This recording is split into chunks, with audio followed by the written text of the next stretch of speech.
Les autres, ils ne sont pas encore réveillés. Ils ont encore les paupières collées. Je vais le reprendre et on va faire une petite prière, comme d'habitude, en élevant nos pensées vers Dieu notre Père, intelligence suprême et cause première de toutes choses, et vers tous les esprits élevés qui sont ses messagers et qui viennent pour nous aider à accomplir les missions que nous nous sommes proposés de réaliser avant de nous réincarner, et qui viennent aussi nous aider à travailler à notre instruction, notre éducation, et aussi notre amélioration, devenir des personnes meilleures par cette réforme morale. Donc, nous les remercions pour leur assistance constante à notre égard, en leur demandant de nous aider à maintenir élevées nos pensées, afin que nous puissions rester en syntonie avec eux et percevoir donc leurs aspirations et par l'intuition. Nous les remercions aussi de pouvoir être présents aujourd'hui, réunis ensemble pour étudier encore un chapitre du phénomène de la question de la médiumnité, que nous puissions bien comprendre ces enseignements, savoir les mettre en pratique lorsque la situation se présentera vis-à-vis de nous, vis-à-vis de proches, afin que nous puissions apporter notre petite pierre à l'édifice de la transition de la Terre vers ce monde de régénération. Et nous demandons aussi que ces enseignements puissent être utiles pour les esprits qui pourraient se trouver parmi nous, sur lesquels nous appelons la miséricorde de Dieu. Voilà. Nous sommes dans le module 3, le phénomène médiumnique. Donc, c'est déjà le 5e guide d'études, le dernier d'ailleurs de ce module 3. Donc aujourd'hui, on va parler, après avoir parlé du phénomène médiumnique à travers le temps, des médiums précurseurs, des finalités et des mécanismes des communications médiumniques, de la nature des communications médiumniques. Aujourd'hui, on va parler des évocations et des communications spontanées des esprits. D'accord? Alors, qu'est-ce que c'est qu'une évocation? Une évocation, en fait, quand on évoque quelque chose, on évoque un argument. Le synonyme, ce serait faire appel. Évoquer un esprit, ça veut dire appeler un esprit. C'est dans ce sens-là qu'on l'utilise ici. Et les communications spontanées, donc, c'est l'inverse, c'est-à-dire on appelle personne, on se met en réception et il y a un esprit qui vient spontanément donner une communication. Vous voyez la différence. Donc, on va voir les avantages et les inconvénients, voilà, des évocations et des communications spontanées. Et après, pour rentrer plus dans le détail, on va expliquer comment se déroulent les communications des esprits dans les groupes médiumniques spirites. Voilà. Alors, on commence évidemment toujours avec le livre des médiums, chapitre 25, item 269. L'écran est assez grand? Vous arrivez à lire? Donc, où Kardec nous dit « Les esprits peuvent se communiquer spontanément ou venir à notre appel, c'est-à-dire sur évocation. » Voilà, donc c'est les deux cas qu'on va examiner aujourd'hui. Ces deux manières d'opérer ont chacune leurs avantages et l'inconvénient ne serait que dans l'exclusion absolue de l'une des deux. Et c'est d'ailleurs, c'est intéressant de lire ça parce que c'est d'ailleurs ce qui se passe. Vous avez certains groupes spirites qui interdisent l'évocation des esprits. Vous voyez, et c'est Kardec qui dit, c'est pas bon. Faut pas l'interdire non plus, mais il faut pas non plus évoquer n'importe comment, comme on le verra. Les communications spontanées n'ont aucun inconvénient quand on est maître des esprits et qu'on est certain de ne laisser prendre aucun empire au mauvais. Parce que, évidemment, si vous avez une foule de personnes devant vous et puis vous dites, tiens, qui c'est qui veut prendre la parole? Les plus audacieux, les premiers à prendre la parole, ce ne sont pas forcément ceux qui apporteront les enseignements les plus intéressants. Et c'est la même chose dans le monde des esprits, quoi. Si on ouvre vraiment la parole comme ça, on dit que n'importe quel esprit vienne dire tout ce qu'il veut, ce sont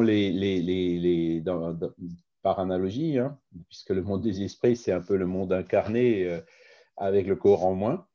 Ce sont les plus audacieux et pas forcément les plus intéressants qui viendront nous entretenir, apporter, entre guillemets, nous raconter tout et n'importe quoi. Voilà.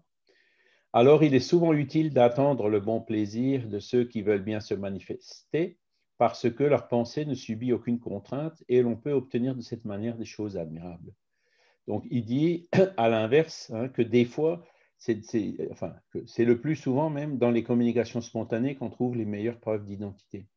Hein, quand il y a un esprit qui vient parler de quelque chose, que ce n'était pas du tout la préoccupation de personnes qui étaient présentes dans la salle, d'aucun des médiums, d'aucun des évocateurs, et que c'est quelque chose qui, in fine, se révèle être extrêmement opportun, ben, c'est là qu'on trouve les meilleures preuves d'identité des esprits. Pourquoi cet esprit est venu à ce moment-là? Personne ne l'a appelé, personne ne l'a attiré par ses pensées, hein, et il est venu spontanément nous apporter ça, et c'est quelque chose d'extrêmement opportun. Voilà. Donc, les communications spontanées, souvent, c'est là, la plupart du temps, c'est là où on trouve les meilleures preuves. Tandis qu'il n'est pas dit que l'esprit que vous appelez soit disposé à parler ou capable de le faire dans le sens qu'on désire. Voyez. Donc, ça, c'est l'autre, la difficulté justement des évocations. Parce que évoquer un esprit, ça demande plusieurs conditions. Premièrement, que l'esprit il soit disponible, hein, parce que s'il est occupé à autre chose ou s'il est dans le trouble, ou il peut y avoir des circonstances dans lesquelles l'esprit ne peut pas se communiquer, hein, donc il n'est pas disponible, il ne peut pas. Ou même, par exemple, supposer que vous évoquez un esprit et que c'est quelqu'un qui est réincarné.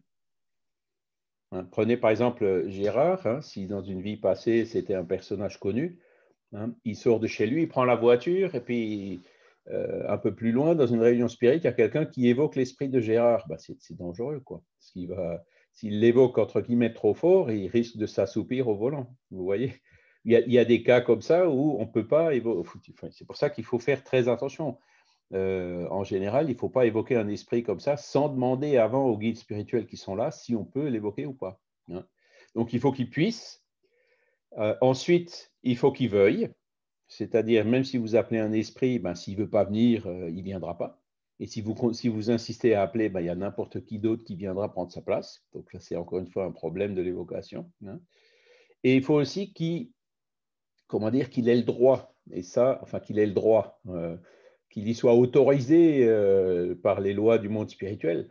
Donc, par exemple, quand vous avez, c'est des cas qui se présentent souvent, quand il y a une personne qui disparaît, ou quelqu'un qui a subi un crime ou quelque chose comme ça, hein, il y a beaucoup de gens qui se disent, ben, on va évoquer son esprit, le faire venir et qui nous disent si c'est vrai ou pas. Et donc, là, il y a des circonstances, hein, selon la volonté selon comment dire, ce qui convient le plus. Si par exemple l'intention c'était justement d'éprouver par une disparition sans qu'il y ait de nouvelles, eh ben forcément, comme c'était ça qui était voulu au départ, le fait d'évoquer pour essayer de savoir des nouvelles, ben, ça ne fonctionnera pas. Et encore une fois, en insistant, si on insiste trop dans les évocations, il y a n'importe quel esprit qui vient pour vous raconter n'importe quoi. Hein. Voilà. Donc, là, vous sentez toute la difficulté du sujet. Hein. Et ensuite, il dit aussi capable de le faire dans le sens qu'on désire. Donc, si on pose une question précise, ben, l'esprit évoqué n'a pas forcément les conditions de pouvoir répondre à cette question. Hein, parce qu'il ne sait pas, ou parce qu'il ne connaît pas, ou parce que... Voilà. Hein, donc, et ça, c'est, si vous voulez, ça peut paraître comme ça un peu compliqué, mais il en est de même, encore une fois, dans le monde incarné, dans la rue. Hein. Si vous êtes perdu quelque part et que vous demandez votre chemin à quelqu'un, ben, il y en a qui vous répondront ben, je ne sais pas. Il y en a d'autres qui vous répondront ah ben, je pense que c'est par là, par là, par là, qui vont vous envoyer tout à fait à l'opposé, en fait, parce qu'ils ne savent pas, mais ils répondent quand même. Et là, exactement la même chose se présente dans le monde des esprits. Vous aurez celui ben, qui est en train de courir à l'hôpital pour secourir quelqu'un, il n'aura pas le temps non plus de s'arrêter pour vous répondre. Et vous aurez peut-être le sourd ou le muet qui, lui, ne pourra pas vous répondre. Vous voyez ? Et faut transposer un peu ce genre de situation et d'image par rapport au monde des esprits, hein, qui est beaucoup plus étendu encore que notre monde incarné. Hein, parce que en plus, on ne le voit pas, donc on ne sait pas forcément tout de suite, même si on évoque quelqu'un, celui qui vient, voilà, on n'est jamais 100% sûr que c'est bien lui qui vient. Et donc, c'est ça qui demande justement l'analyse des communications, vérifier toutes les preuves, d'identifier le fait que ce soit opportun ou pas, ce qu'il nous dit, vrai ou pas, est-ce que ça fait sens ou pas. Donc, toute cette analyse, passée au crible du bon sens et de la raison, doit quand même être faite dans tous les cas. D'accord ? Oui. Le désir de tout aspirant médium est naturellement de pouvoir s'entretenir avec l'esprit des personnes qui lui sont chères. Hein, voilà, mon papa est décédé, je vais évoquer mon papa. Hein. Mais il doit modérer son impatience car la communication avec un esprit déterminé offre souvent des difficultés matérielles qui la rendent impossible pour le débutant. Voyez ? Donc, parce qu'il y a d'autres conditions encore qui rentrent en ligne de compte, hein, c'est-à-dire même si l'esprit est évoqué, s'il veut, s'il peut et s'il vient, hein, il ne trouvera pas forcément non plus dans le groupe un médium comment dire, avec lequel il y a les affinités qui lui permettent pratiquement donc de se communiquer. Vous voyez, ça fait encore une condition supplémentaire. Ou comme je dirais un peu la même chose dans le monde des incarnés. Si vous posez une question en français à quelqu'un et que cette personne ne comprend que le chinois, elle ne comprendra même pas votre question, elle pourra encore moins vous répondre. Vous voyez, c'est pour faire juste une analogie avec le genre de situation qui peut se présenter. Et donc, c'est là où il dit modérer son impatience, parce que évidemment, tout le monde voudrait tout de suite des communications, mais compte tenu de toutes ces difficultés dont je viens vous parler, souvent, ce n'est pas possible. Et on voit beaucoup de cas, hein, je ne veux pas citer de noms, donc de personnes qui ont évoqué leurs proches, leurs parents, leurs enfants, et qui ont fini par obtenir des communications de leurs enfants, mais des communications ils ont fini par y croire, alors qu'en fait, quand on analyse la situation, on se rend compte que la communication ne peut pas provenir de l'esprit qui a été appelé. Je vous donne un exemple. Mon fils s'est suicidé et il va bien. Hein, ça, typiquement, vous voyez, moi, personnellement, je suis extrêmement sceptique par rapport à ce genre de choses. Non pas que ce soit impossible, mais c'est très, très peu probable. Hein, parce que le suicide, comme on l'a vu, volontaire, froid et prémédité, c'est quelque chose qui entraîne des conséquences sur une durée très, très longue dans le monde des esprits. Et donc, les parents qui cherchent à évoquer leur enfant, par exemple, qui s'est suicidé, s'ils disent, au bout de 3 mois, il me répond en disant qu'il va bien, qu'il est dans le monde de lumière et tout, moi, personnellement, enfin, vous voyez, c'est très, très peu probable. Donc, les réponses que la personne reçoit sont très probablement, proviennent très probablement d'un autre esprit qui n'est pas celui qui pense avoir évoqué. Alors, ce n'est pas toujours forcément mauvais, hein, ça peut être des fois les esprits qui en profitent, je dirais, pour quand même faire passer des enseignements sérieux, mais ça a aussi un grave inconvénient.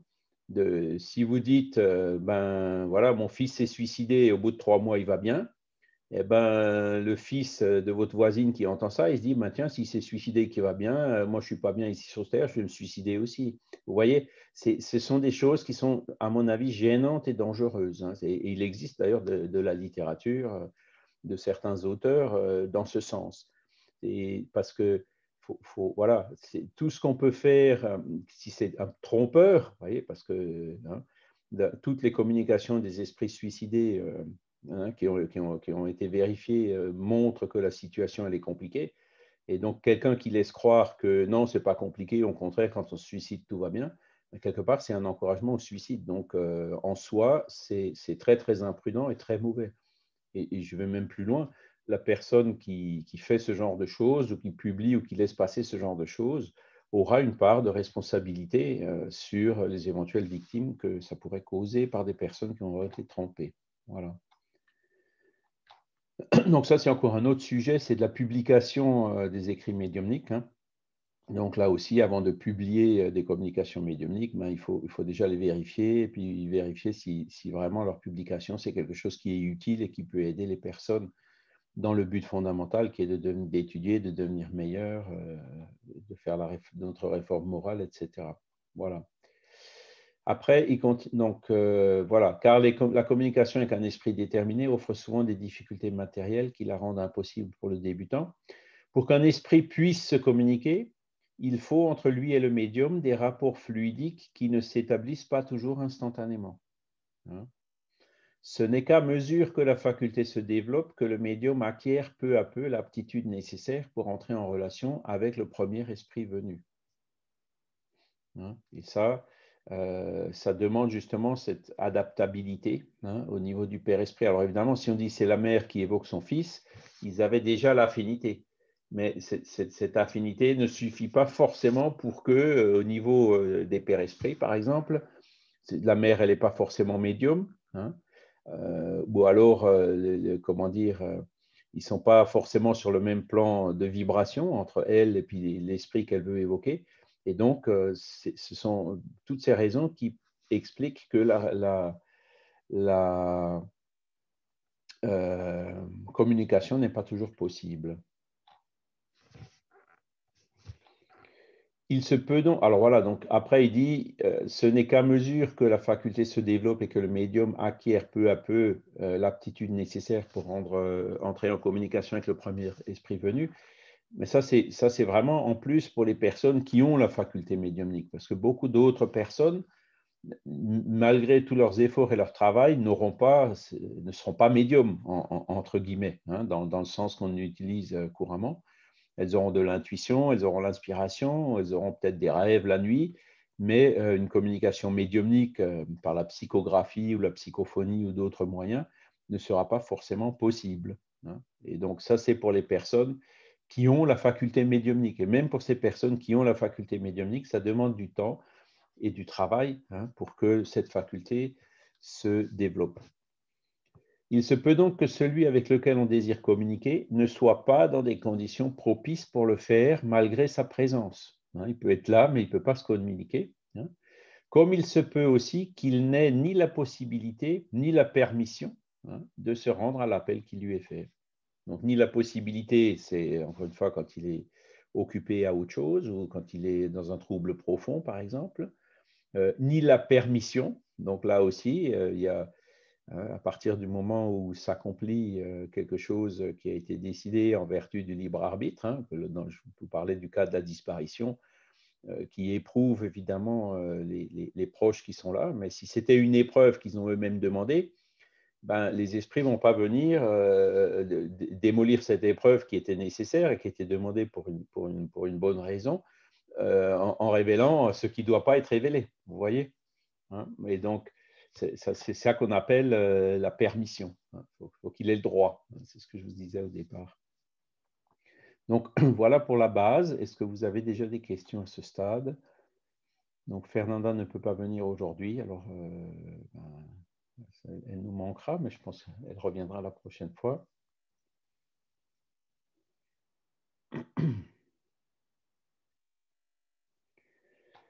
Alors, écoutez, on va continuer. Voilà. Donc, on est toujours, je pense, référence numéro 2. On va aller voir vite fait. Vous voyez, c'est 1, 2, 3, c'est le livre des médiums, mais puis on a aussi 2 citations, 4 et 5, qui viennent du consolateur, le livre Le Consolateur de Chico Xavier. C'est un livre que malheureusement qui est épuisé et qu'on n'a plus en ce moment. Alors, les esprits peuvent se communiquer spontanément ou venir à notre appel, c'est-à-dire sur évocation. Donc ça, on l'a vu. Alors, quelques personnes pensent que l'on doit s'abstenir d'évoquer tel ou tel esprit et qu'il est préférable d'attendre celui qui veut bien se communiquer. Donc ça, c'est un avis d'ailleurs qui est très, très répandu aujourd'hui. Elle se fonde sur cette opinion qu'en appelant un esprit déterminé, on n'est pas certain que ce soit lui qui se présente, c'est vrai. Tandis que celui qui vient spontanément et de son propre mouvement prouve mieux son identité, c'est faux. hein. Vous pouvez avoir un mauvais esprit qui vient spontanément en se faisant passer pour Beethoven ou Mozart, hein. Puisqu'il annonce ainsi le désir de s'entretenir avec nous, hein. Voilà. À notre avis, c'est là une erreur. Voilà. Premièrement, parce qu'il y a toujours autour de nous des esprits, le plus souvent de bas étage, qui ne demandent pas mieux que de se communiquer. Si vous ouvrez la porte de votre maison, vous aurez plein de curieux qui vont venir rentrer. En second lieu, et par cette dernière raison même, en n'en appelant aucun en particulier, c'est ouvrir la porte à tous ceux qui veulent entrer. Voilà. Dans une assemblée, ne donner la parole à personne, c'est la laisser à tout le monde et l'on sait ce qu'il en résulte. Voilà. Donc après, ça se transforme en brouhaha et il n'y a rien d'utile qui sort. L'appel direct fait à un esprit déterminé est un lien entre lui et nous. Nous l'appelons par notre désir et nous opposons ainsi une sorte de barrière aux instrus.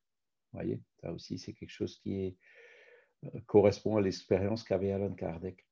Sans un appel direct, un esprit n'aurait souvent aucun motif de venir à nous, si ce n'est notre esprit familier.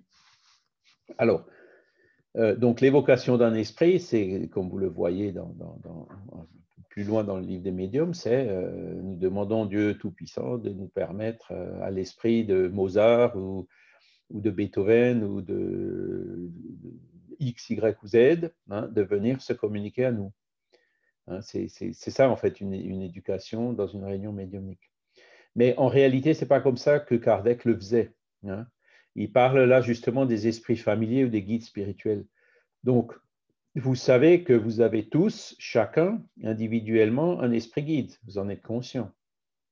Et celui-là, il est là pour vous aider. Enfin, il ne fait peut-être pas que ça, mais sa mission, c'est de vous aider.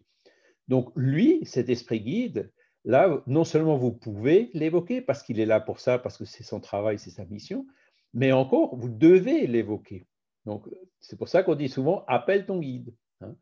Quand vous avez un problème, appelez votre guide, hein, parce que lui, il est là pour ça. Donc, lui, c'est vraiment l'esprit, typiquement, dans son cas à lui, l'évocation, non seulement elle est possible, mais en plus, elle est nécessaire. Oui, Fabrice? Oui, en fait, vous avez répondu à ma question. C'est-à-dire qu'effectivement, quand on évoque un esprit, il y a toujours un guide qui nous informe si oui ou non on peut communiquer avec lui, s'il est disponible ou pas, s'il a le droit de s'exprimer ou pas. Donc, en fait, vous avez répondu à ma question. C'est ça que je voulais dire. Et donc, c'était effectivement ce que je voulais dire à la suite. Donc, quand vous regardez, par exemple, dans la revue Spirit, les évocations que Kardec faisait à la Société parisienne des études spirites, il disait, Esprit Saint-Louis, est-ce qu'on peut évoquer l'esprit de telle personne? Et donc, Saint-Louis répondait oui ou non. Hein. Et souvent, il répondait non, il ne pourra pas venir. Hein. Et par ailleurs, quand il répondait oui, il disait oui, il est là. Hein. Pourquoi? Parce que il savait, Kardec, il préparait les réunions, voilà, je vais faire ci, je vais faire ça, etc. Et donc les esprits, évidemment, ils savaient à l'avance le programme de la réunion. Donc si l'esprit pouvait, voulait et devait être évoqué, il le faisait venir, il gagnait du temps, quoi. L'esprit était déjà là, voyez. Et c'est pour ça que dans toute réunion médiumnique, il faut toujours être conscient de cette organisation spirituelle qui existe, hein, et en fait, c'est elle qui dirige toutes les choses, au moins du point de vue du monde spirituel. Voilà. Et c'est assez intéressant de le voir. Donc, à partir du moment où le guide de la réunion, hein, en l'occurrence l'Esprit de Saint-Louis pour la Société parisienne des études spirites, était là et vous disait oui, vous pouvez l'évoquer, souvent ils avaient déjà fait venir l'Esprit. Hein. Ou alors, des fois, il disait il ne peut pas vous répondre, mais il y a son guide qui est là et qui va répondre à sa place. Il y a aussi ce genre de réponse, hein, qu'ils avaient reçue. Parce que Kardec, évidemment, lui, tiens, il y a quelqu'un qui s'est suicidé, qu'est-ce qui se passe avec l'esprit de quelqu'un qui s'est suicidé? Donc, il cherchait chaque fois à évoquer ce genre d'esprit. Ou alors, vous avez Samson qui avait dit à Kardec, quand il s'était connu, si je meurs, tu m'évoques tout de suite après ma mort, pour vraiment voir comment ça se passe au moment du passage, etc.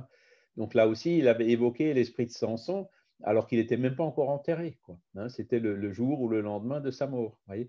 Donc c'était le plus souvent comme ça des cas un peu, entre guillemets, pas difficiles, mais délicats. Et c'est pour ça que chaque fois, il y avait cet assistant spirituel qui était là, hein, comme c'était dans un but d'enseignement, hein, d'études, parce qu'il était en train de préparer les éléments qui allaient lui permettre d'écrire le livre des médiums, eh ben, les esprits étaient là, comme il y avait un but sérieux, pour collaborer et puis essayer effectivement faire de sorte que les esprits qui pouvaient donner les meilleures instructions, hein, les meilleurs témoignages, puissent venir. Hein. Il faisait même à la limite des exceptions, puisque vous voyez que souvent dans les réponses, Dieu a permis que je vienne me communiquer si vite.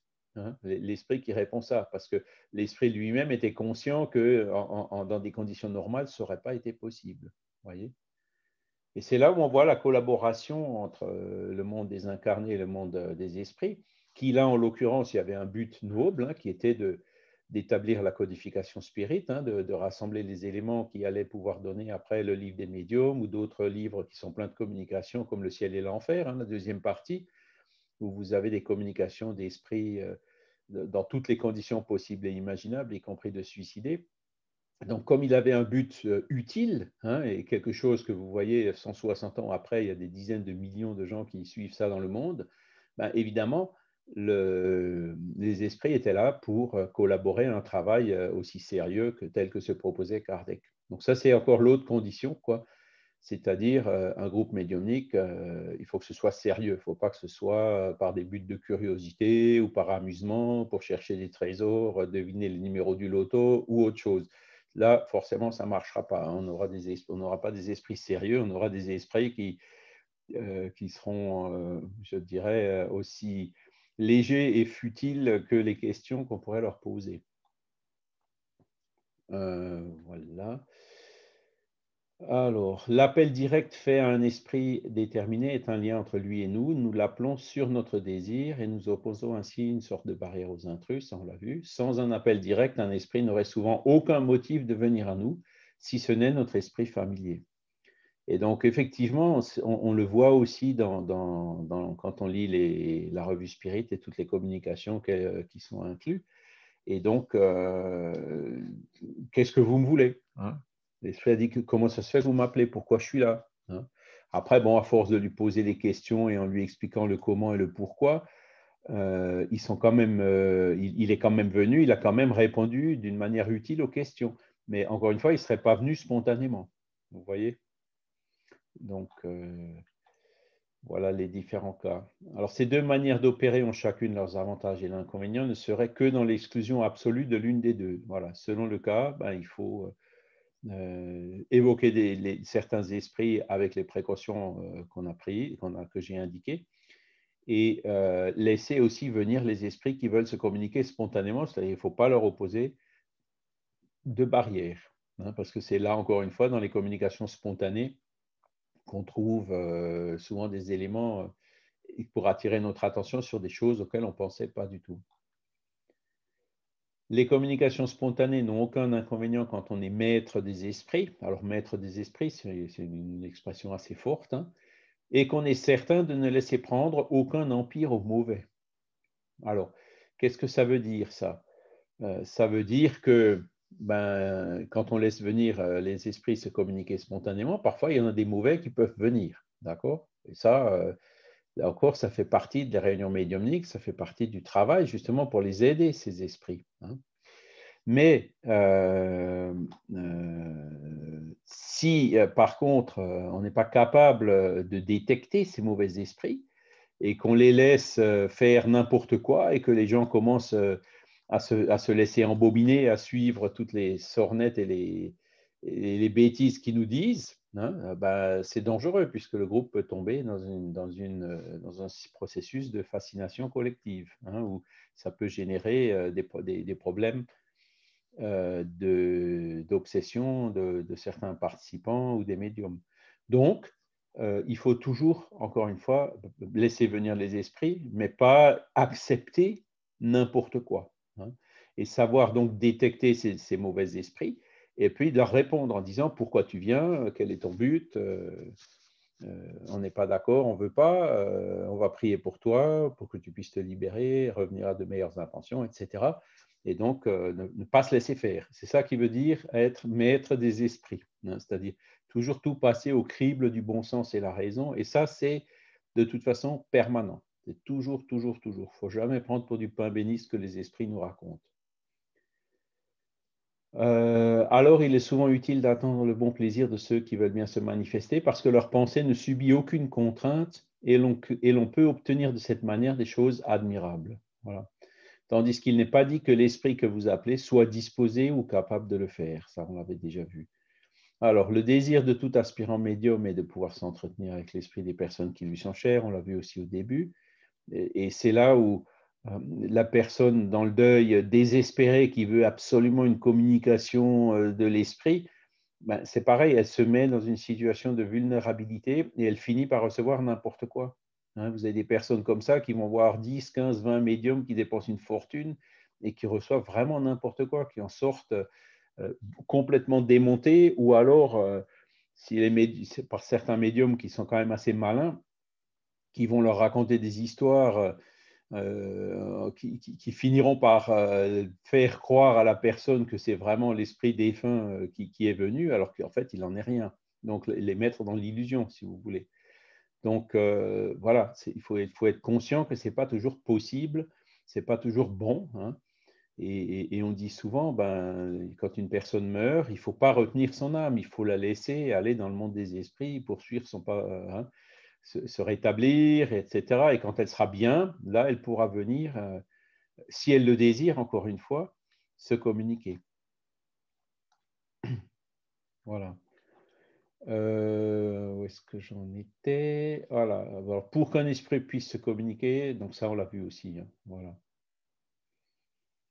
Il se peut donc que celui avec lequel on désire communiquer ne soit pas dans les conditions propices pour le faire, malgré sa présence, comme se peut aussi qu'il n'ait ni la possibilité ni la permission de se rendre à l'appel qui lui est fait.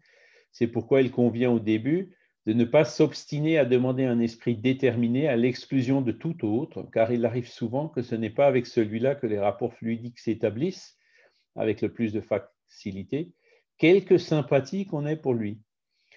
Avant donc de songer à obtenir des communications de tel ou tel esprit, il faut pousser au développement de la faculté et pour cela, il faut faire appel au général, un appel général et surtout s'adresser à son ange gardien, c'est-à-dire le guide spirituel.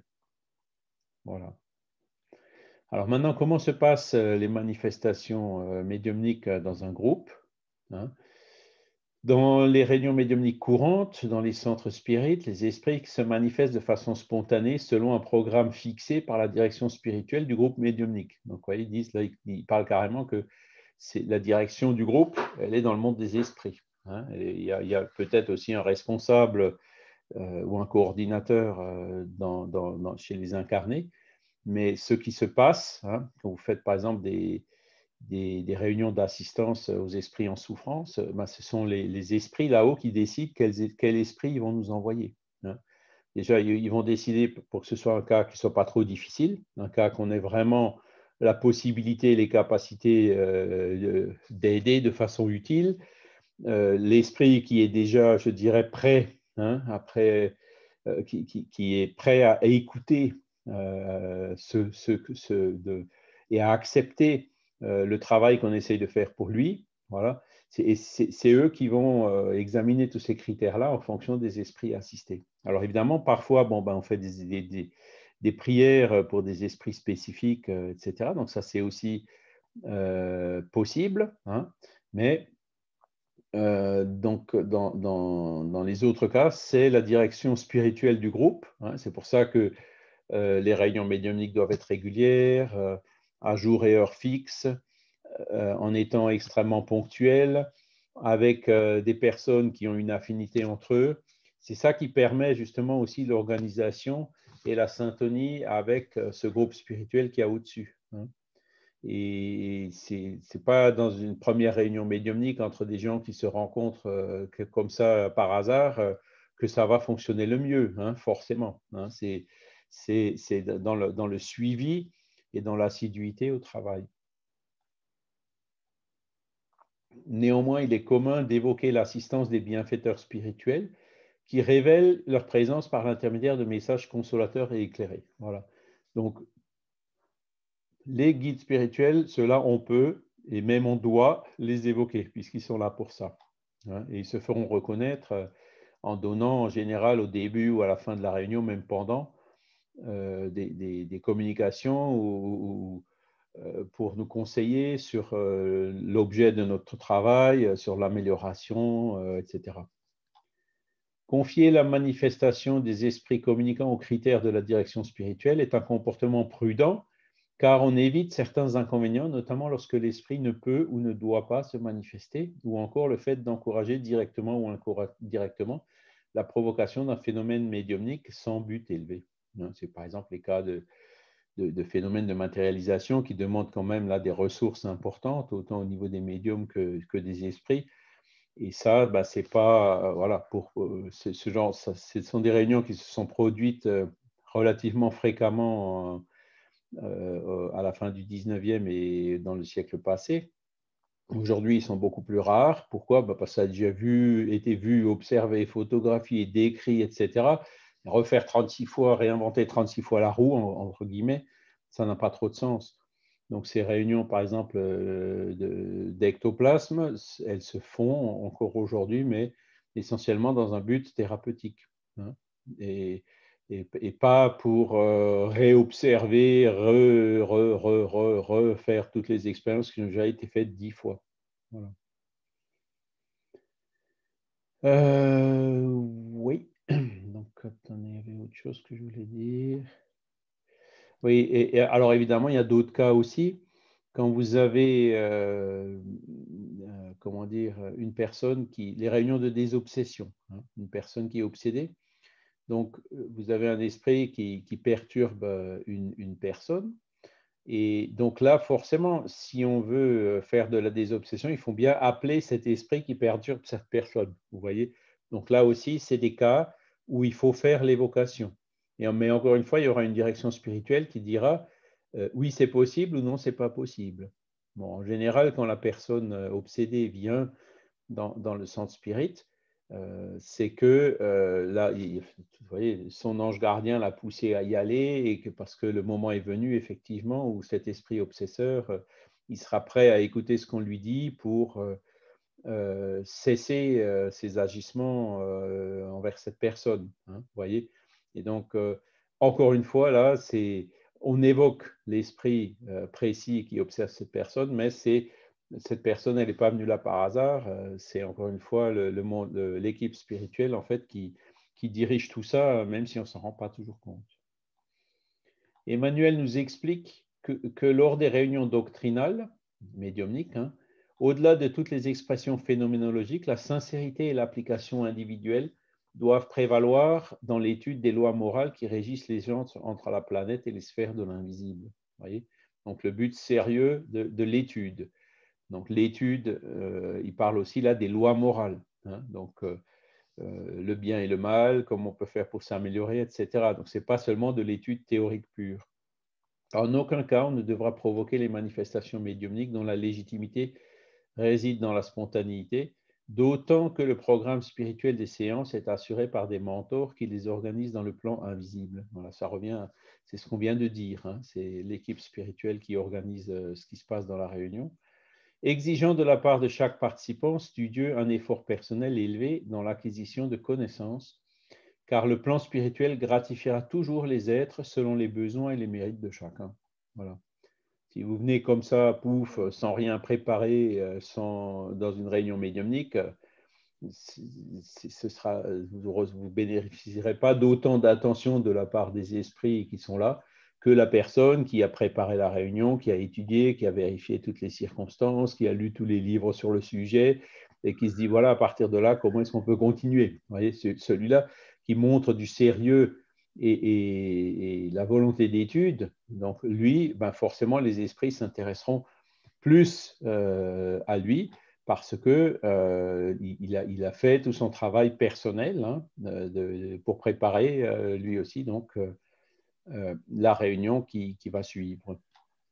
Richard, j'ai une petite question. Oui, Philippe. Sous quelle forme de manifestation, je veux dire, sous quel type de manifestations elles sont privilégiées, c'est-à-dire psychographie, auditive, incorporation, qu'est-ce qui est privilégié pour ce genre d'évocation? Ça dépend des groupes et des médiums. Parce que tu as des médiums qui sont psychographes et qui ne seront jamais psychophones et qui ne seront pas à incorporation. Tu as des médiums à incorporation qui ne seront pas psychographes. Donc, ça dépend. Ça dépend. Après, il y a aussi d'autres critères qui rentrent en jeu. Par exemple, si tu as 2 médiums psychophones dans une réunion, si tous les 2 ils commencent à parler en même temps, tu n'arriveras pas on ne comprendra pas ce que dit l'un et l'autre. Hein. Donc, il faut que, dans le cas des médiums psychophones, que chacun attende son tour, entre guillemets. Hein. Et par contre, pour la psychographie, il peut y avoir 2 ou 3 ou 4 communications en parallèle sans que ça dérange les autres, hein, que chacune dérange les autres. Donc, il y a aussi ce genre de critères-là. Hein, donc, la psychophonie, bon, alors il faut enregistrer, il faut transcrire, ça demande un peu plus de travail. Bon, la psychographie aussi, en général, il faut la recopier parce que ce n'est pas toujours très lisible. Hein, mais tous ces éléments-là doivent aussi rentrer en ligne de compte et ça dépend un peu de la médiumnité des personnes qui sont là. Pour la désobsession, j'ai vu deux manières de faire. La première manière de faire, vous aviez un certain nombre de médiums autour de la table et donc les esprits étaient appelés par chaque médium appelait un esprit, obsesseur, hein, entre guillemets. Et donc, quand ils le recevaient, les autres, ils attendaient. Il n'y en avait qu'un seul qui parlait, qui était incorporé, actif à la fois. Tu vois ? Et donc ça permettait au reste du groupe, notamment les orienteurs, ceux qui engagent le dialogue, les passistes, etc., de se concentrer sur le cas précis. Hein. Et ce sont les réunions où, bon, alors c'est sûr, il faut attendre, hein, chacun attend son tour, donc on peut en traiter moins, hein, mais tous les efforts sont concentrés sur le cas qui est en train d'être traité. Donc c'est des réunions que j'ai trouvées particulièrement efficaces. Après, j'ai vu aussi d'autres manières de faire où autour de la table, ben, les gens se mettaient, les médiums et les orienteurs se mettaient par paire. Hein, vous aviez un médium à incorporation, un orienteur, ensuite un autre, un couple, un autre couple, un autre couple, un autre couple. Hein. Et donc, là, vous aviez 3, parfois 4 communications en même temps. Mais comme l'orienteur, il est à côté du médium, il va entendre ce que dit l'esprit qui est incorporé dans ce médium-là, sans forcément que l'autre se dérange. Mais par contre, si vous êtes à côté de la table, il y a un véritable brouhaha et vous entendez, vous ne suivez plus rien, quoi. Donc, ce travail-là, bon, il est quelque part un peu plus efficace, entre guillemets, parce que vous pouvez traiter plusieurs cas en parallèle. Maintenant, d'un autre cas, il n'y a que l'orienteur qui est là, éventuellement un passiste qui vient derrière ou que l'orienteur il peut appeler. Hein. Mais vous n'avez pas la même concentration d'efforts et de pensée sur chaque cas, comme c'est dans le cas de la première réunion. Voyez. Donc là aussi, il y a des avantages et des inconvénients. Il y a certes les esprits les plus difficiles. Je pense qu'il vaut mieux qu'ils soient traités individuellement, hein, dans la réunion.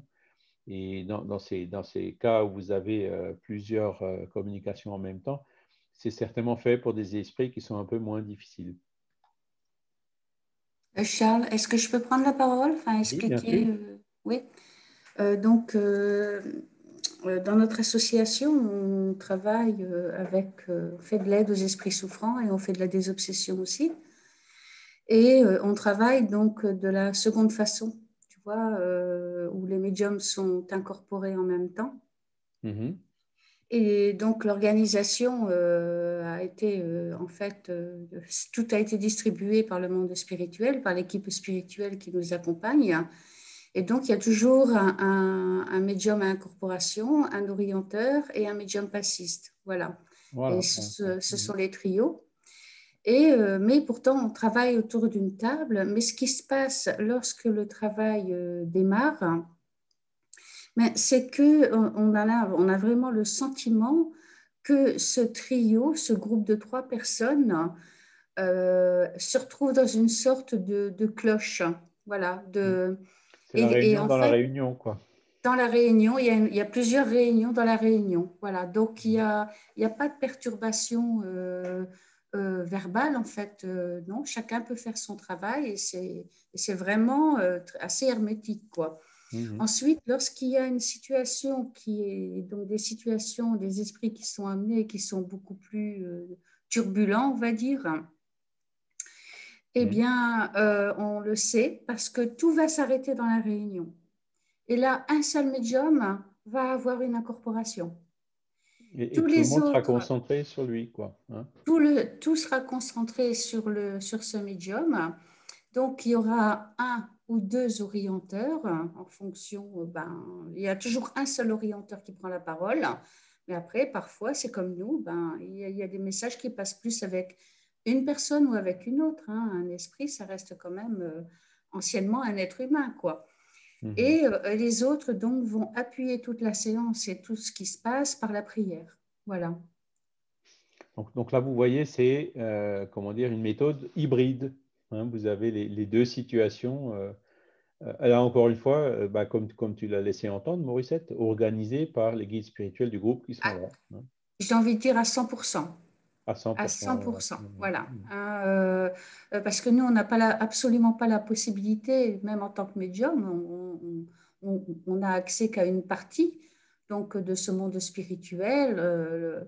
On ne peut jamais avoir aucune certitude de ce qu'on voit, de ce qui est fait, de ce qui est juste. Donc, il faut toujours avoir ce discernement. Mais là, ils nous ont vraiment bien expliqué. Et avec, je ne sais plus le nom, ce n'est pas un hôpital spirituel, c'est un centre, en fait, qui est entre moi, j'appelle ça dans un no man's land, en fait, qui est un lieu où le travail se fait, un lieu dans le monde astral où le travail se fait. Et on nous a expliqué donc le processus pour le passage, l'arrivée des esprits. Et parfois, il y a des esprits qui se retrouvent dans des, je ne vais pas dire dans des chambres, voilà, dans des sortes de chambres, et qui sont en attente, en fait. Voilà, et les esprits sont amenés comme ça, et le guide du groupe va parfois donc donner les informations et l'orientation du travail. Salle d'attente. Hein. Salle d'attente, tout à fait, c'est ça. Il y a la salle d'attente, ouais. Et Maintenant, l'orientation du travail. au niveau du groupe et des médiums et puis des orienteurs et tout ça, ils ne viennent pas non plus sans rien préparer, les mains dans les poches, quoi. Hein, Absolument pas, absolument ils pas. ont tout Donc, leur travail aussi et de préparation à faire, de tout concentration, à de fait, prière, d'élévation de pensée. tout à fait. L'orienteur, il faut bien qu'il réponde. Hein, il faut qu'il soit un peu formé à ça. Il est bien sûr inspiré par les esprits, mais il faut que lui-même, il ait déjà les éléments, les briques qui permettent aux esprits de l'inspirer de façon utile. Hein. Oui, Ça oui. demande effectivement de l'étude, de la préparation. Mais ça a été 5 à 7 ans d'études, de Voilà. préparation, pardon, et de reprise d'études des bases, et de formation à la psychologie, donc à l'écoute, et une formation aussi au travail de deuil. Voilà. C'est ça. Et donc, Merci, chef. les esprits sont certainement aussi allés crescendo. Ils ont apporté au départ les cas qui n'étaient pas forcément les plus difficiles, les cas qui étaient à la portée du groupe. Et au fur et Tout à à mesure fait. que l'expérience se développe, eh ben, le degré de difficulté, enfin, les cas les plus difficiles viennent au fur et à mesure du Tout développement et à des fait. capacités du groupe. Tout à fait. Ça s'est vraiment passé comme ça. Et bon, parfois, pour vraiment insister sur le fait que on ne crée pas un groupe comme ça par affinité parce qu'on aime bien une personne. Ça ne se fait pas du tout comme ça. Et ni parce que nous, on a envie, même en tant que responsable de groupe. Non, pas du tout. À un moment donné, je voulais créer donc un groupe de désobsession pur parce qu'on avait la situation d'un enfant qui avait perdu vraiment tout ce qui était cognitif et moteur par un esprit qui était vraiment extrêmement dur, voilà, et qui voulait l'amener, j'ai envie de dire, à la mort, quoi. Et donc, et ça a été une interdiction totale du monde spirituel, de l'équipe qui nous encadre. Et donc, le message a été non, le groupe n'est pas suffisamment encore en harmonie, il n'est pas suffisamment. Alors, tu vois, ça demande Solide. vraiment un travail de la pensée, de l'attitude et de l'étude. Voilà. C'est ce que je voulais dire. Et après, aussi, certainement, il y a une des caractéristiques du groupe, c'est que les participants au groupe, ils sont assidus, ils viennent, c'est un peu toujours les mêmes. Quand il y en a un qui s'en va pour certaines raisons, bon, ça peut arriver. Quand il y en a un nouveau qui arrive, il faut un temps d'intégration au groupe, etc. Je pense qu'il y a aussi Tout à fait. tous ces critères-là qui rentrent en ligne de compte, quoi. Oui, et donc les gens, ben, donc c'est un groupe qui est hermétique.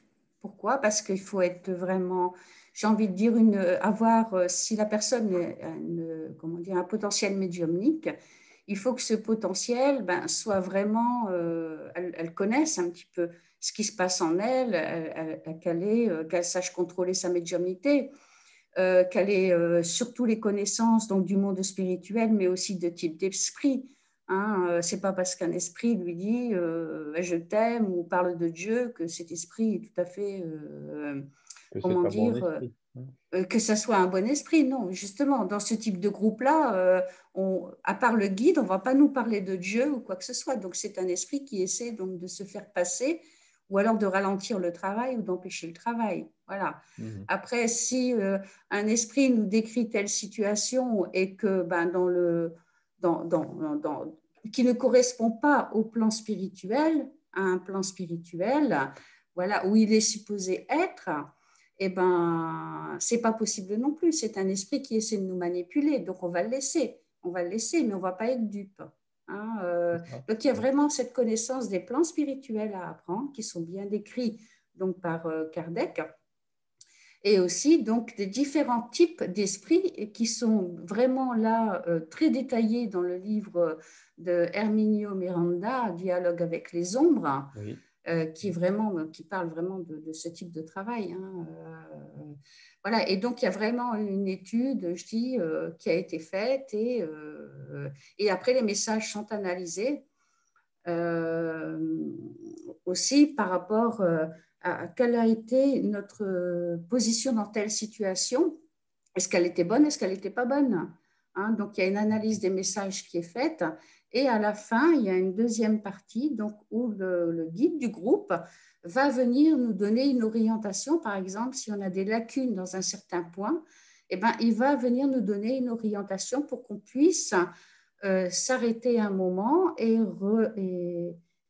comment dire, s'enrichir des conseils qu'il nous donne. Voilà. Alors, c'est ce qu'on disait plus haut, quoi. C'est-à-dire, on peut laisser venir les esprits venir spontanément, mais il faut être maître des esprits. Hein. Donc, c'est tout à fait ce que tu viens de décrire. Ah oui, tout à fait. Et la deuxième chose, c'est quand tu dis que les réunions sont hermétiques, ça veut dire qu'elles ne sont pas publiques, quoi. Elles sont fermées. Vous fermez la porte à clé, celui qui vient en retard, il ne rentre plus, etc. Quoi. Oui, ça. C'est hein. vraiment. Ça ne veut pas dire hermétique dans le sens une secte. Et après, Ah bon, non, il y a aussi des questions, comment dire, de confidentialité. Hein. Parce qu'un esprit obsesseur, il y a un moment, ben, il va déballer, hein, il va dire, ben voilà, dans une vie passée, il m'a commis telles horreurs, tel machin, et enfin, tout peut se présenter, des crimes, viols, etc. Et donc ça, voire même l'obsédé, il vaut mieux pas qu'il le sache. Vous voyez. Donc il y a aussi ce devoir de confidentialité, hein, d'intimité qu'il faut maintenir dans ces réunions. Ce sont des enseignements généraux, effectivement, c'est pas fait pour être gardé en secret, pour être publié, mais quand c'est des détails comme ça de vie personnelle, dans des vies présentes ou passées de certains individus, évidemment, c'est pas à mettre comme ça sur la place publique. Hein. Donc, vous voyez tout ce que ça implique. Hein. Mais ça permet par ailleurs de faire, comme le fait le groupe Résonance de Dunkerque, là, de Morissette, un travail remarquable et puis d'aider énormément de personnes. Voilà. Alors là, vous voyez, donc on est toujours dans Emmanuel. Hein, donc Emmanuel, lui, c'est justement un des esprits qui est justement à l'origine de cette position, entre guillemets, brésilienne, hein, de ne jamais évoquer des esprits. Donc, c'est une position qui dévie un peu par rapport au conseil qu'on a vu un peu plus haut de Kardec. Hein. Et donc, lui dit, forcer le phénomène médiumnique et revient à souiller une source d'eau pure avec la vase des passions égoïstes de la terre ou avec leurs injustifiables inquiétudes. Alors, quand il le dit comme ça, il a raison, parce qu'effectivement, si on force quelque chose par des intérêts égoïstes ou de curiosité ou autre, Kardec il disait la même chose. Non, il ne faut pas le faire dans ce cas-là. Hein. Il faut évoquer les esprits uniquement dans un but utile de travail, d'études, avec la permission des guides spirituels. Donc, vous voyez, c'est toujours la manière de présenter les choses. Et après, quand les gens prennent un peu trop les choses à la lettre, hein, c'est ce qui arrive souvent justement au Brésil, ils le prennent, comme vous pouvez voir dans cette phrase-là, hein, qui est une phrase typiquement, personnellement, je ne cautionne pas trop. Donc, Emmanuel ne conseille en aucun cas l'évocation directe et personnelle d'esprit dans les réunions médiumniques. Kardec, il disait plus haut, c'est faux, c'est un inconvénient, il ne faut pas tomber dans cet extrême-là, vous voyez. Donc, vous voyez, là, c'est un petit peu pour faire sentir certaines différences d'approche entre le spiritisme tel qu'il est pratiqué au Brésil, hein, avec aussi un caractère un peu religieux, un peu hétéronome, et le spiritisme tel qu'il est pratiqué en France, hein, avec les conseils d'Alain Kardec et aussi ceux de Léon Denis, Delanne, les autres continuateurs, qui est un peu plus ouvert, qui est plus ouvert et plus autonome, hein, qu'au Brésil. Voilà. Après, il justifie, hein, si cette évocation est passible de succès, la possibilité de son exécution ne peut être examinée que dans le plan spirituel. Oui, Kardec disait la même chose. D'où la nécessité du caractère spontané, alors nécessité, non, voyez, car la complexité des phénomènes spirites est telle que la solution à de nombreuses inconnues quand on attend l'avancement moral des apprentis sincères de la doctrine. Là aussi, oui. Hein, donc, il y a toujours un mélange de oui et de non. Et on est toujours dans le fait de peser les avantages et les inconvénients. Mais bon, Emmanuel, dans ce même livre, Le Consolateur, hein, quand il parlait des esprits, comment ça s'appelle déjà? Les âmes sœurs. Hein, il parlait des âmes sœurs. Alors que Kardec, dans le livre des esprits, il dit clairement les âmes sœurs, dans le sens où on l'entend généralement, ça n'existe pas. Hein. La personne qui passe sa vie à chercher son âme sœur, voilà, il dit ça ne fonctionne pas. Et que, in fine, dans l'évolution, dans les mondes supérieurs, toutes les âmes sont sœurs. Vous voyez, hein, quand règne la fraternité. Et donc, il y avait une contradiction entre ce que disait Emmanuel et ce que disait Kardec. Donc, les éditeurs du livre ont posé la question. Mais attends, là, Emmanuel, tu dis qu'il y a des âmes sœurs et dans tel item, Kardec, il dit qu'il n'y en a pas. Et Emmanuel, il a quand même eu l'humilité de répondre, si vous trouvez une contradiction entre ce que je dis et ce que dit Kardec, suivez Kardec. Donc voilà, ça c'est aussi le conseil que moi je donnerais. Hein. Emmanuel, il nous a apporté énormément de choses, mais bon, voilà, il y a seul Dieu est parfait. Hein. Donc c'est même à nous de savoir faire le tri entre toutes ces choses-là, quoi. Voilà. Après, il dit, Kardec, il avait un petit peu une mission spéciale pour la codification. Il y avait plein d'esprits qui étaient là pour l'assister, etc. Et que c'est pour ça qu'il pouvait évoquer, mais aujourd'hui, il ne faut plus évoquer. Voyez. Donc, ça, c'est quand les Brésiliens insisteront vraiment fortement là-dessus. Hein. Mais chez nous, en France, ce ne sera pas comme ça. Hein. On suivra plutôt ce que faisait Kardec sans considérer que, en étant conscient, mais sans considérer que Kardec, il avait, en fait, quelque part, qu'il nous a laissé un mauvais exemple, hein, parce qu'on ne peut pas non plus imaginer ça. Maintenant, après, ce que dit Emmanuel, c'est vrai que, comment dire, il y a aussi une différence de culture. Hein. Vous savez, les Brésiliens, c'est dommage que Fernanda n'est pas là, mais comment dire, une certaine spontanéité, un certain enthousiasme qui existe dans la culture lusitaine, et alors qu'en France ou en Europe, en général, les gens sont beaucoup plus posés, beaucoup plus froids. Hein. Quand vous allez au Brésil, par exemple à Rio, les gens vont immédiatement sauter, vous embrasser, etc. Alors que je me souviens, quand vous allez en Suisse, même quand j'ai commencé à travailler là-bas, les collègues, ils vous voient venir, mais s'ils ne vous regardent même pas, ils ne vous disent pas bonjour, quoi. Hein. Et c'est là où on voit les différences que, voilà, d'un côté, il y a une certaine spontanéité, mais peut-être ça reste parfois un peu superficiel, alors que par ailleurs, d'un autre côté, ce sera une certaine froideur.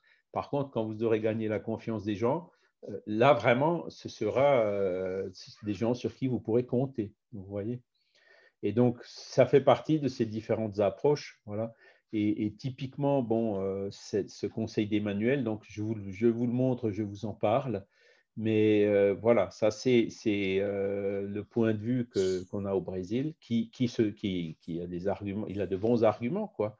Mais en France, on n'est pas aussi fortement dans cette position d'interdire, entre guillemets, les évocations. Fernando? Bon, comme je suis brésilien, alors. Ah oui, Fernando, oui, bienvenue. Ouais, alors, je pense que la différence, c'est plutôt une question de, on va dire, le Brésilien plus, on voit avec le carnaval, avec la façon de vivre aussi, c'est-à-dire c'est plus spontané, alors qu'en Europe, c'est beaucoup plus, surtout en France, c'est plus, on va dire, centré, plus cartésien. Plus froid même, hein, il faut le dire. Oui, ça dépend. Il y a certaines personnes qui, avec le temps, se lâchent un peu. Je pense qu'Emmanuel, il a fait c'est très intelligent ce qu'il a fait. Ça veut dire qu'il a adapté les choses selon la culture du pays. Exact, tout à fait. Et parce qu'en fait, nous, les Brésiliens, on réfléchit pas sur certaines choses, on attaque direct. On attaque direct. Et en France, c'est plus réfléchi. Je trouve autant depuis 21 ans en France, je trouve qu'en France, c'est plus intéressant parce qu'on réfléchit, on ne se laisse pas dominer comme ça par la passion, par les choses. Bref, c'est différent, ce sont deux choses différentes. Voilà. Et Emmanuel a bien adapté les choses. Et surtout en disant aller vers Kardec, c'est vrai. Oui. Voilà. Et après, là, vous parlez de la France, mais bon, moi je suis un petit peu, comme on dit, entre deux chaises, hein, puisque je suis né en Alsace, donc c'est une culture avec un peu de français et un peu d'allemand. Mais moi, je peux vous dire que quand vous allez en Allemagne, dans les pays anglo-saxons, ben, c'est encore beaucoup plus différent qu'en France, dans ce sens de froideur, voilà. Ça ne veut pas dire que si les gens sont froids, ça ne veut pas dire qu'ils ne sont pas évolués, qu'ils ne sont pas gentils, qu'ils ne sont pas sympathiques ou qu'ils ne sont pas confiables, hein, au contraire. Et quand vous avez un ami en Alsace ou dans ces pays-là, c'est vraiment un ami, vous pouvez compter sur lui dans les moments difficiles, quoi. Alors, pas forcément, il ne faut jamais généraliser, hein, parce que vous avez aussi des gens sur qui vous ne pouvez pas compter dans ces pays-là. Mais je dirais, en termes de règles générales, comme ça, voilà, c'est plus difficile d'établir des relations. Les gens vont venir beaucoup plus difficilement dans un groupe. Ils vont préférer, par exemple, venir comme ça dans un groupe virtuel sans se montrer, avec des pseudonymes, sans forcément s'identifier, pour être plus à l'aise, pour faire de sorte que personne cherche à leur imposer quoi que ce soit. Hein, alors qu'au Brésil, c'est l'inverse. Même les Brésiliens qui viennent ici en Europe, déjà par le fait qu'ils soient expatriés, ils ont une tendance naturelle, évidemment, à se rassembler entre eux. Hein, et c'est pour ça que vous avez beaucoup de groupes spirit brésiliens en Europe, y compris des Brésiliens qui sont devenus spirit en Europe, qui ne l'étaient pas au Brésil avant de venir. Hein. Exact. Je pense qu'il faut voir les choses d'une façon. Un exemple, au Brésil, il y a beaucoup, parce que j'ai été voir aussi, il y avait beaucoup de gens qui reçoivent des esprits, des psychographes des lettres, des gens qui sont décédés et tout ça. Ça veut dire que c'est plus spontané. Les gens vont dans les centres spirites aussi. Ça veut dire... moi, j'ai jamais trop aimé ça. Je pense que les choses sont beaucoup plus subtiles que ça. Et bref, mais il faut respecter. En fait, c'est une culture différente. C'est plus... Voilà. C'est ça. Mais tous les deux sont importantes. C'est ça. Et la richesse, encore une fois, c'est dans la diversité. Hein. Exactement. La richesse du monde, la richesse de la forêt amazonienne, hein, c'est justement dans sa diversité. C'est ça qui lui assure sa force et sa stabilité. Oui, comme la richesse de la culture française qui est extrêmement importante pour le monde occidental. Si on était tous des copier-coller les uns des autres, ce ne serait vraiment pas drôle, quoi. Exactement. Voilà. OK. Est-ce que vous avez encore des questions par rapport à ce thème? On arrive tout doucement à la fin de l'horaire. Oui, Géraud? Alors, le micro est coupé. Voilà. Bonjour à tout le monde. Bonjour. J'ai une toute petite question. Oui. Donc, je devais savoir, lorsqu'on fait des prières pour des esprits souffrants, est-ce que c'est aussitôt que l'esprit se retrouve dans la lumière? Non. Non, bien sûr que non. C'est-à-dire, faire une prière pour un esprit souffrant, ça va l'aider. hein, ça va lui apporter de bons fluides, les bonnes pensées. S'il souffre, ben, ça va lui apporter un certain soulagement dans sa souffrance. Mais le résultat ne sera pas immédiat. Le résultat dépendra justement de l'esprit, hein.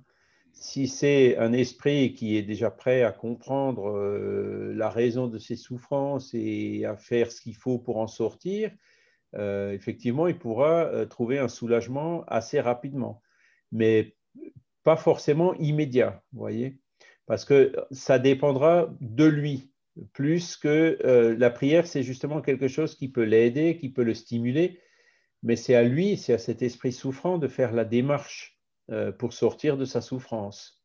Vous voyez, c'est comme un malade, hein, quand on prie pour quelqu'un qui est malade, les passes magnétiques, fluidiques et tout. Si la personne, il faut que la personne, c'est la personne elle-même qui va se guérir, hein. Le fluide et tout ce qu'on peut lui apporter, c'est quelque chose pour l'aider dans ce sens, mais c'est à lui de faire la démarche.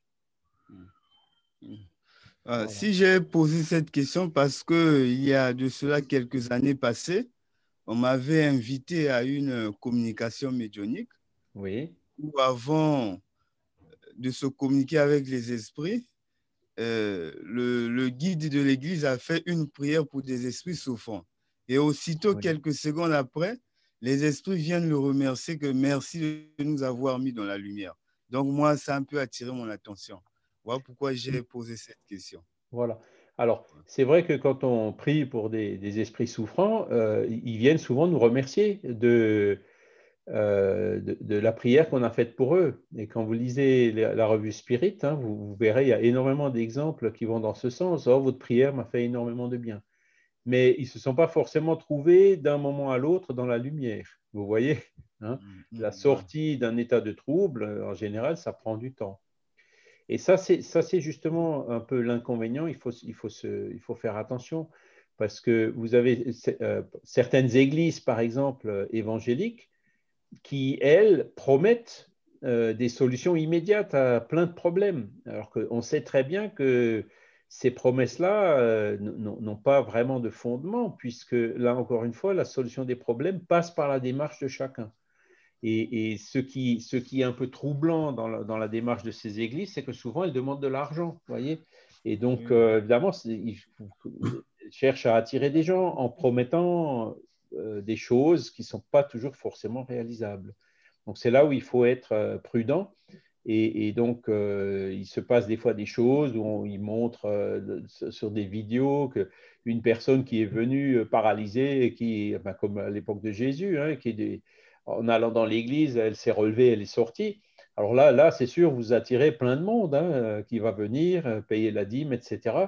Et quelque part, c'est là où il faut être prudent, hein. C'est-à-dire que ce qui donne, voilà, Jésus, il avait peut-être une puissance fluide très très forte qui lui a permis de guérir des aveugles de naissance ou des paralysés, des choses comme ça.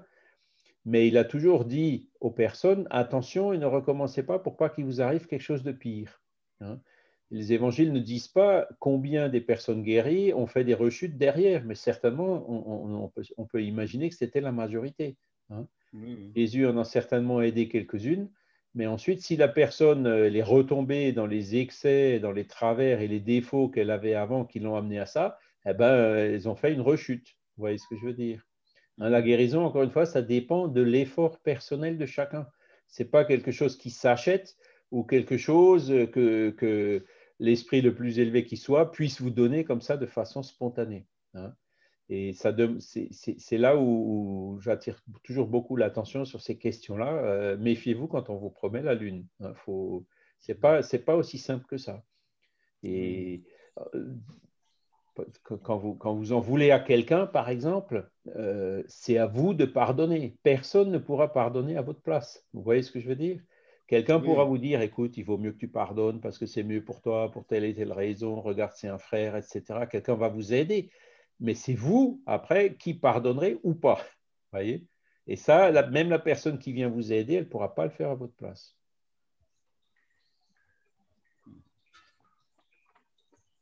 D'accord, c'est compris. Voilà, voilà. Donc, il ne faut jamais promettre des solutions miracles ou immédiates comme ça, hein. Il faut toujours dire, Non, nous, on est là pour vous conseiller, pour vous aider, mais c'est à vous de faire cette démarche d'amélioration, de réforme morale, d'apprentissage, d'études pour sortir de vos difficultés. Voilà. Merci. Et en plus, c'est gratuit.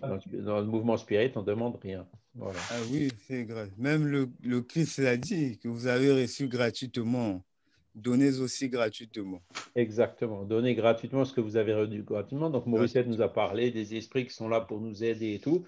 Eux, ils ne demandent rien. Ils ne demandent que du sérieux. Ils ne demandent pas d'argent. Hein. Ils ne sont pas attirés par l'argent. Non, ce n'est pas du tout ça qui les motive. Ce qui les motive, c'est justement le bien, les lois morales, l'aide, la charité, l'enseignement, l'apprentissage.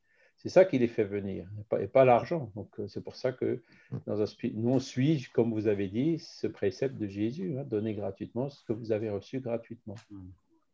Je peux ajouter quelque chose, Charles, oui, par rapport pour le monsieur là, qui s'est exprimé.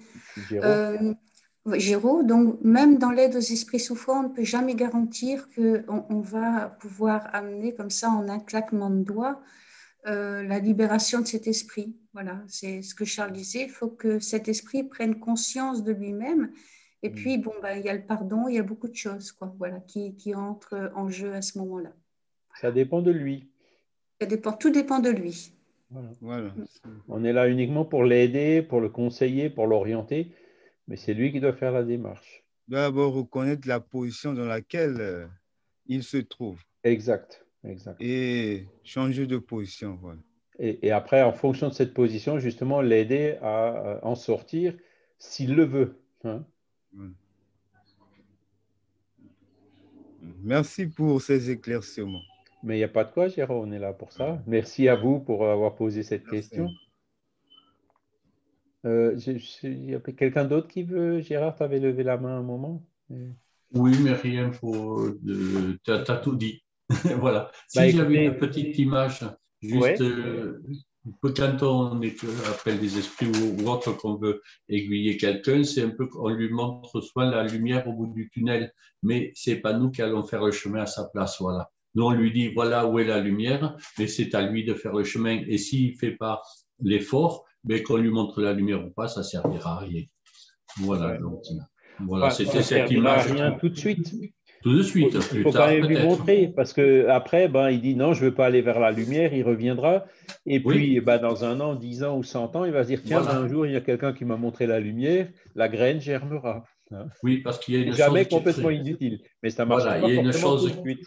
Hein. qui est capitale, c'est de penser que toutes les graines que l'on met, la plus petite parole, n'est jamais perdue. Elle germera un jour. Donc, ça peut être dans maintenant, ça peut être dans 5 ans, dans 10 ans, dans 100 ans, ou dans 200 ans, peu importe.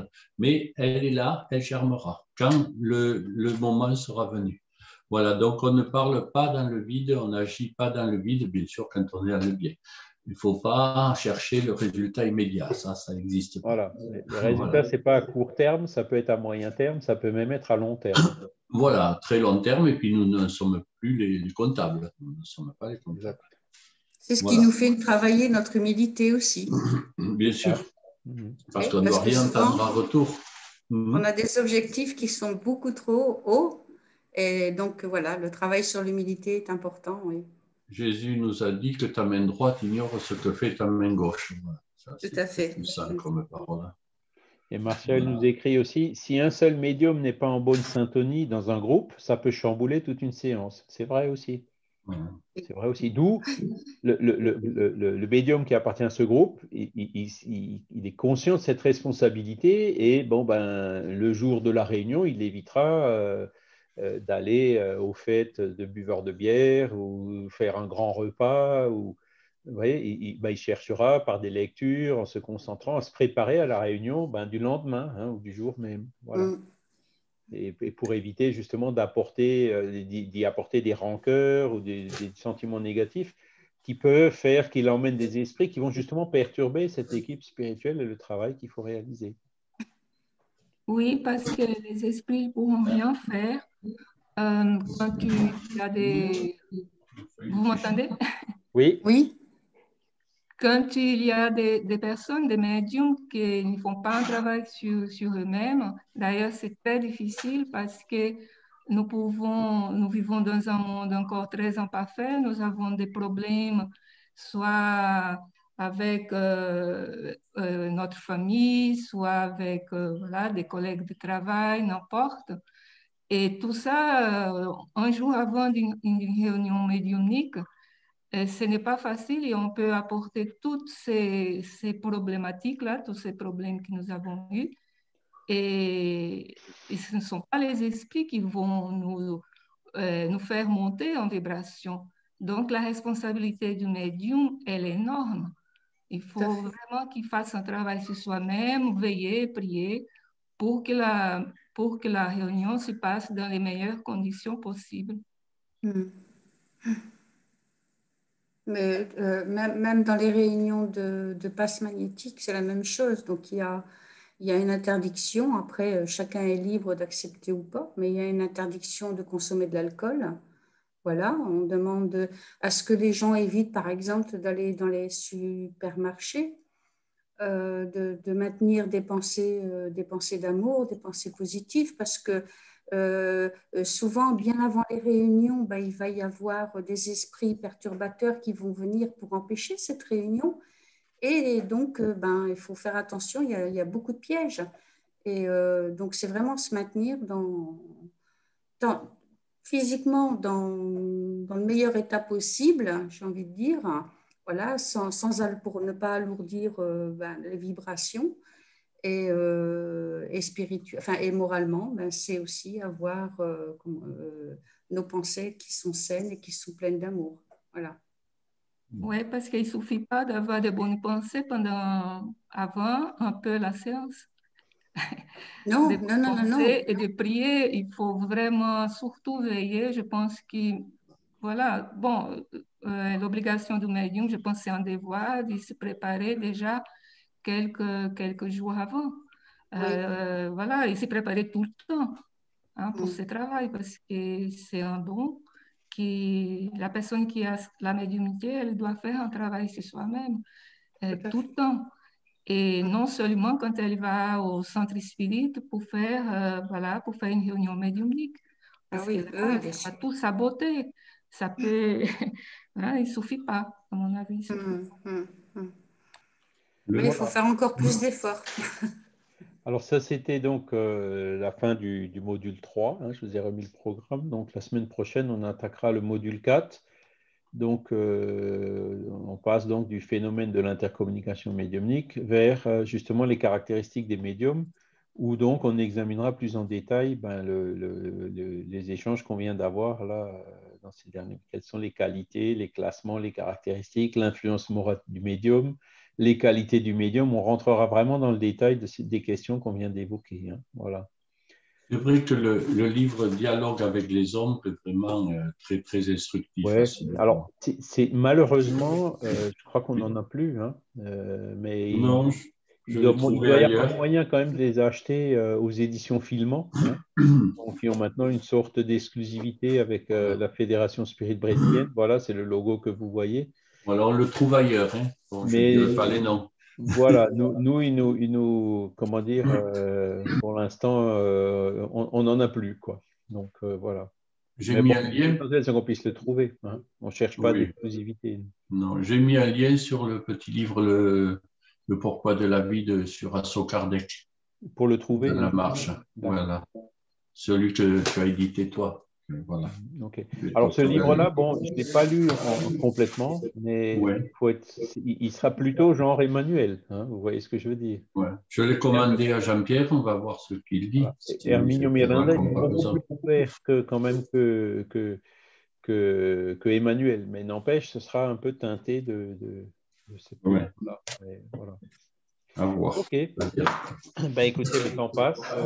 Merci à tous. Merci aussi aux bons esprits de nous avoir permis ces échanges, ces leçons, ces moments de convivialité, que nous puissions en tirer profit au maximum pour notre évolution personnelle, pour notre évolution intellectuelle, et aussi pour la mise en pratique le jour où ça se présentera, quand on sera prêt ou quand on aura la volonté de rejoindre un groupe médiumnique et puis réaliser ce genre de travail, ou alors quand nous serons face à des phénomènes spontanés.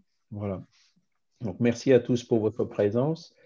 Et donc, à dimanche prochain. Excellent. Bon dimanche. Merci. Au revoir. Merci Charles, merci à tous. Merci. À dimanche prochain. Bon dimanche. Merci. Au revoir. Au revoir.